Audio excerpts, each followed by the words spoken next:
இரகசிய இரவு. அத்தியாயம் 4. அப்பாவின் நண்பர் சொன்ன பாதி உண்மை. அந்த இரவு தொடர்ச்சி. ரேடியோவில் கேட்ட அந்த வார்த்தைகள் ஆதித்யனின் காதில் இன்னும் எதிரொலித்து கொண்டிருந்தன. ஆதி, உன்னை காப்பாற்ற நான் நேரில் வர வேண்டிய நேரம் வந்துடுச்சு. ரேடியோ தானா அணைஞ்சது. வீட்டுக்குள்ள அமைதி. ஆனால் அந்த அமைதி பயங்கரமாக இருந்தது. ஆதித்யன் கதவை சாத்தி சுவரில் சாஞ்சு நின்னான். யார் அது? அப்பாவா அல்ல அப்பாவின் நண்பரா? மறுநாள். தெரியாத ஒரு மனிதர். காலை. கிராமம் எப்போதும் போல அமைதியாக இருந்தது. ஆனால் ஆதித்யனுக்கு எல்லோருடைய பார்வையும் வேற மாதிரி தோன்றியது.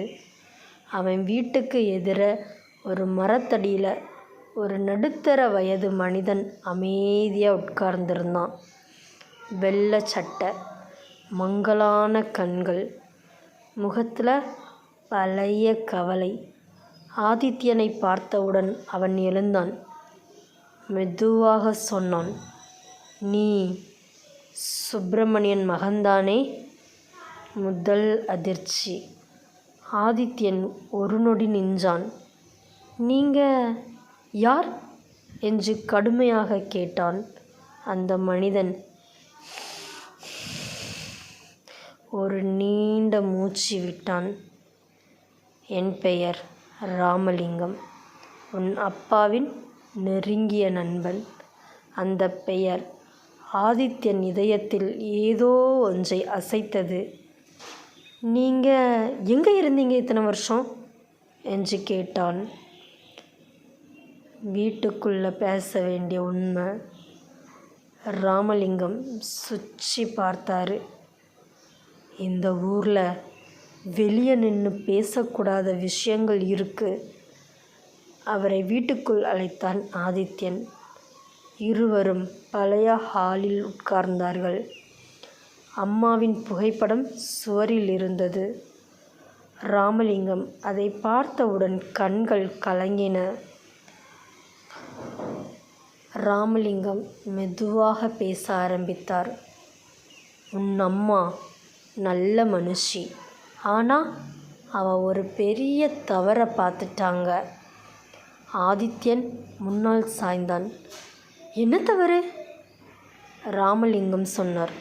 அந்த கிணறு, அது சாதாரண கிணறு இல்லை.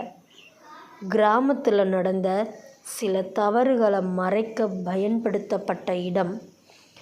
ஆதித்யனின் முகம் வெளிரி போனது. கிணற்றுக்கான பின்னணி. உன் அப்பாவும் நானும் அந்த விஷயத்தை தெரிஞ்சுக்கிட்டோம். உன் அம்மாவும் அதை பார்த்துட்டாங்க. அதனால தான் அவங்க. ஆதித்யன் வார்த்தையை முடிக்க முடியவில்லை. ராமலிங்கம் தலையசைத்தார். ஆமாம், அது விபத்து இல்லை. ஆதித்யனின் குரல் உயர்ந்தது. அப்பா எங்க? அவர் உயிரோடு இருக்காரா? ராமலிங்கம் ஒரு நிமிடம் அமைதியாக இருந்தார். அவர் இறக்கலை. ஆனால் இந்த ஊர்லேயும் இல்லை. ஏன்? உன்னை காப்பாற்றதான். உன் பெயர் கூட அந்த நேரத்தில் பேசக்கூடாத விஷயம். ஆதித்யன் எழுந்து நின்றான். இவ்வளவு நாளாக எங்கே இருந்தீங்க? இப்போதான் ஏன் வந்தீங்க? ராமலிங்கம் நேராக அவன் கண்களை பார்த்தார். ஏன்னா நீ கிணத்தை தொட்டுட்ட. இனி தாமதம் பண்ண முடியாது. அந்த நேரம் வெளியில் ஒரு வண்டி நின்ன சத்தம். ராமலிங்கம் உடனே எழுந்தார். ஆதி, இப்போ நீ என் கூட வரணும். இங்கே இருந்தால் நீ உயிரோடு இருக்க முடியாது. எங்கே? உன் அப்பா கடைசியாக இருந்த இடத்துக்கு. ஆதித்யன் பதில் சொல்லும் முன் வீட்டின் பின்புற கால் சத்தம்.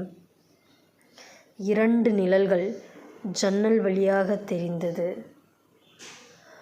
ராமலிங்கம் குரலை தாழ்த்தி சொன்னார். அவர்கள் நம்ம பார்த்துட்டாங்க. இப்போ ஓடலைன்னா உண்மை வெளிவராது. ஆதித்யன் அம்மாவின் புகைப்படத்தை பார்த்தான். பிறகு தீர்மானம் எடுத்தான். வாங்க, எதுவானாலும் இப்போ முடிவுக்கு வரணும். இதே சஸ்பென்ஸோட அத்தியாயம் 5க்கு காத்துட்ருங்க.